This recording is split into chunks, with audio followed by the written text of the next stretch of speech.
Hindi pa nga tayo nakaka-move on doon sa Samurai 150 dahil kamukha siya ni Puli, yung Click 160 ko, ay meron na naman akong nakita netizens na isang humahamon sa kanilang trono. Silipin natin ngayong araw itong Skygo Lance 150. Tara! Gotta keep my calm while I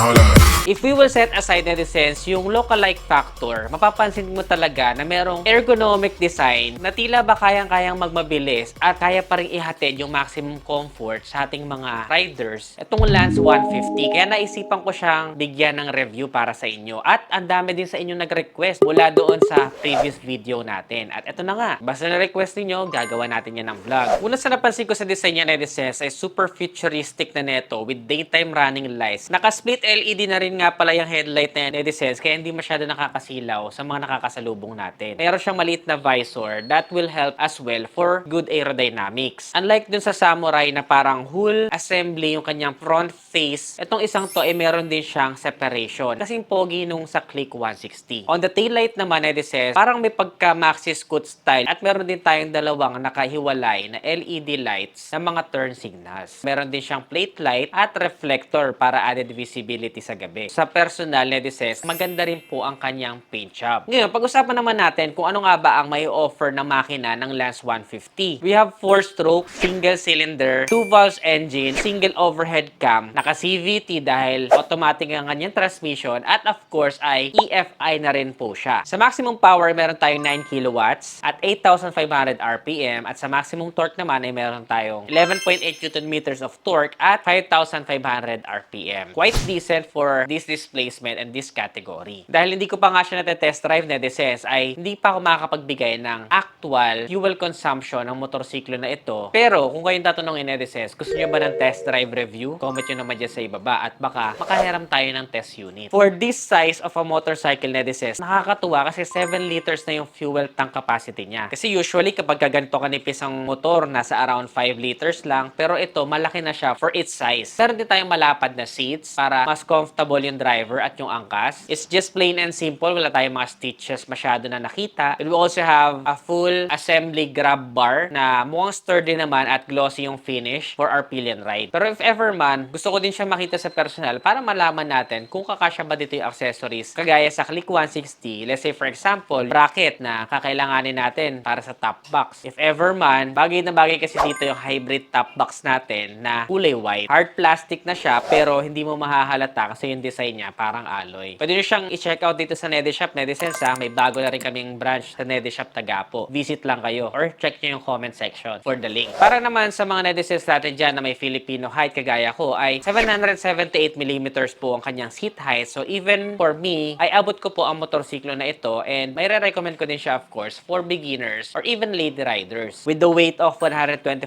kilograms, it's actually somehow masasabi na natin na middleweight for its category kasi usually sa mga 150cc categories, nasa 130 kilograms, mas lightweight na siya given the fact na mas manipis nga ang motorsiklo na ito. In fact, meron siyang dimensions na 1,940 by 690 by 1,095 millimeters. Sa ground clearance naman ay we have an average height of 135 millimeters. Sapat na yan for everyday condition ng Pilipinas. Actually, yung Civic ko nga ay 135 millimeters din yung ground clearance niya. Just an FYI, para may idea kayo. Pagdating naman sa braking system netizens, ang maganda sa kanya ay naka-disc brake na po siya sa unahan at naka-disc brake na rin po siya sa likuran. Unlike ng mga wishful specifications natin sa Click, which is drum brake yung likod, yun nga lang ay wala pa siyang ABS netizens. Pero syempre, dahan-dahan na lang tayo and always use both brakes, if I may suggest. Both tubeless na rin po ang kanyang mga tires na mayroong sukat na 110 by 80/14 sa unahan at 120/70/40 naman sa likuran. Very sporty din po yung kanyang muffler with some aluminum end cap din sa dulo. At itong pinanagustuhan ko sa aesthetic ng motorsiklo na to netizens, yung kanyang fully digital na meter panel. It somehow reminds me kapag nagre-review ko ng sasakyan dahil parang pangkotse na yung kanyang meter panel. Very elegant and complete yung details. May parang cylinder tayo doon na bar, tapos speedometer sa gitna, fuel gauge, temperature gauge, odometer, at ang pinaka-importante para sa akin ay merong time para hindi ka natitingin sa relos mo kapag nagmamaneho ka. You also have two buttons for configuration. Meron din po siyang start and stop system. Ayan yung kapag ka in-on mo at tuminto ka sa traffic light, mag-shut off yung engine niya to save energy and fuel. Tapos, twist mo lang ulit yung throttle ay aandar na yung motorsiklo mo. Galing, di ba? May passing light nga rin pala ito na built-in Nedesense. Parang wala akong nakita na park brake lock na meron naman sa competitors niya. Nagustuhan ko rin yung side mirrors niya, Nedesense. Very sturdy at saka malaki siya. Kaya kitang-kita mo yung mga nasa likuran mo, left and right. For the suspension naman, syempre telescopic force sa unahan at naka-monoshock naman or isa lang yung shock niya sa likuran. Alam ko, maraming nag-wish sa inyo na sana sa ganitong category ay magkaroon ng dual shock para mas maganda yung feedback sa bumpy roads. Pero itong isang to ay kagaya din ng kanyang mga ka-lookalike na monoshock lang sa likuran. Very large din yung kanyang underseat storage niya, Nedesense. And if I'm not mistaken, ay dito na rin yung pinakakulan refill niya dahil meron na din siya parang plastic part doon. Kasi na rin dito yung regular size na helmet but hindi pa natin siya na-fit personally. So wait nyo lang kasi kapag ka nakahiram tayo ng unit in the future ay bibigyan ko kayo ng full review at pati yung maliliit na detalye ay i-confirm natin syempre. Meron tayong bore and stroke na 57.3 by 57.9 mm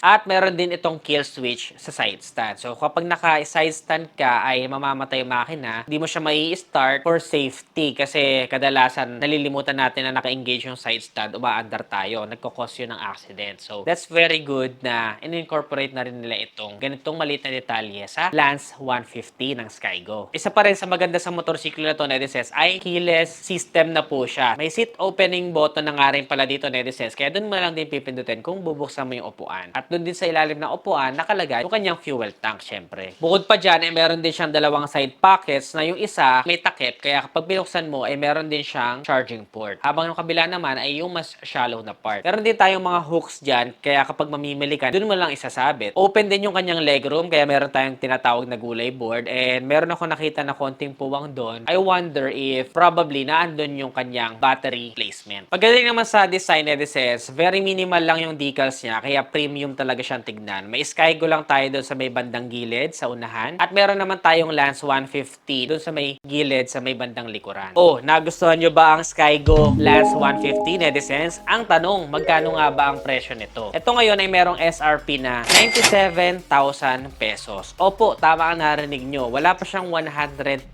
pesos. Pero, meron na siyang offer na talagang lumalaban na rin sa merkado ngayon. Para sa inyo, Nedesense, sulit ba ang Skygo Lance 150? I-comment nyo naman sa ibaba. Ano pa bang mga ibang motorsiklo ang gusto yung bigyan natin ng review next vlog? Comment your suggestions as well. Para updated ka sa mga bagong motorsiklo, kotse, o kahit ano pa mang vehicle na pwede natin i-review, ay make sure na nakasubscribe at nakalike ka dito sa ating page. Huwag mo na rin kalimutang i-share sa friends mo para updated sila sa mga bagong motorsiklo ngayon. I-visit nyo ako dito personally sa Nede Shop na located sa Santa Rosa, Laguna, at meron na kami second branch ngayon na located naman sa Tagapo o sa Santa Rosa, Laguna. Again, this is Ned Adriano. Always keep it cool and ride safe always.